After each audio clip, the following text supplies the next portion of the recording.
شعبان رمضان کی تیاری ہے، تو اس میں میرے بھائیو ہم اگر کوئی کبیرہ گناہ میں ہیں تو توبہ کریں، چھوڑنے کی کوشش کریں یہاں تک کہ رمضان تک بالکل چھوٹ جائے۔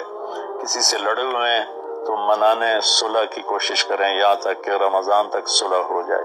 کسی کا حق مارا ہوا ہے تو اس سے جا کے دینے کی طاقت ہے تو فوراً دے دیں، ورنہ معافی مانگ کے کہیں بھی میں آہستہ آہستہ ادا کر دوں گا۔ یہ رمضان سے پہلے رمضان کی تیاری، رمضان میں انٹر ہونا ہے کبیرہ گناہوں کو چھوڑ کر، لوگوں کے حق تلفی کو چھوڑ کر، گالی گلوچ کو چھوڑ کر، ظلم و ستم کو چھوڑ کر، اور رشوت، چور بازاری، کھوٹ، اس کو چھوڑ کر۔ بھائی اللہ کی قسم اٹھا کے کہتا ہوں حرام میں کچھ نہیں رکھا، گناہوں میں کچھ نہیں رکھا، اور اللہ کی قسم اٹھا کر کہتا ہوں ساری بھلائیاں، ساری خوبیاں میرے اللہ اور اس کے رسول کی اطاعت میں ہیں۔ اللہ کے واسطے ہم باقی گناہوں سے بھی توبہ کریں اور فرقہ واریت سے بھی توبہ کریں۔ یہ میرے عقائد ہیں اور میرے ذاتی اعمال ہیں۔ اسلام تو سب کا ایک ہی ہے، ان الدین عند اللہ الاسلام، شرع لکم من الدین، تو دین تو سب کا ایک ہی ہے۔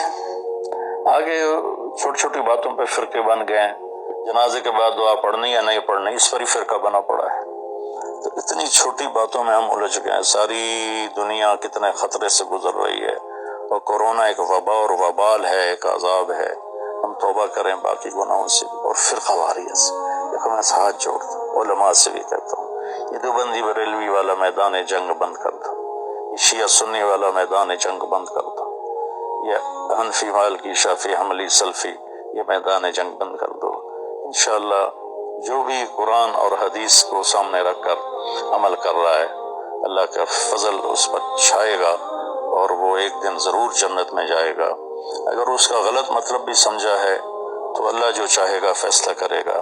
ہم اللہ کے واسطے امت بنیں، اپنے ملک کی حفاظت کریں، یہ اپنے ملک کی حفاظت کریں۔ اگر ہم کوئی منفی مثبت کام نہیں کر سکتے تو منفی بھی نہ کریں۔ تو بھائیو ہم اپنے رب کو رمضان خوبصورت کر کے دکھائیں، شعبان اس کی تیاری ہے۔